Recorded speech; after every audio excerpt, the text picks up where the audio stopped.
thikũ irahĩtũka na githurano kinene kia mwaka ukite gukuhiriria, urugari wa kiuteti urathi na mbere kwambatira guku bururi-ini.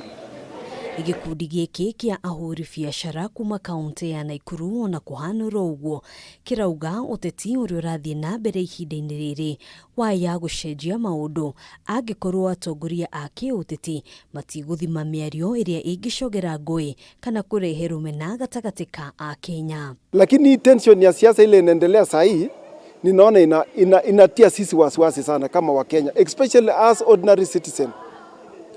Aswa kama saa hii vile maneno yanafanyika Laikipia, ningetaka serikali wachukue jukumu na wadeal na wa bandits. Serikali wako na uwezo. Na hiyo, that is part of what is causing trouble.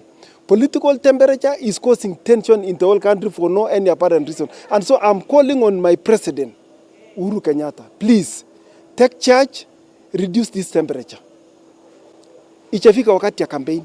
Matogoretio ni John Ateka, Ahuri biacara aya maugite guoya munene wa a Kenya ni biacara ciao gutharario ni kihuhukanio gia kiuteti. For these 4 months, can you reduce temperature for Kenyans to enable Kenyans to even do small business? Because right now the economic is very low.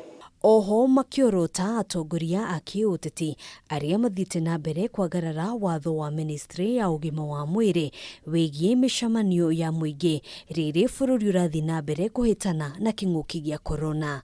Allow everybody who has different opinion to air their views and opinion, but let us stick to COVID regulations because COVID is a reality. And Kenyans are dying. And when we congregate people, like what we are seeing going around the country, we are super spreading coronavirus.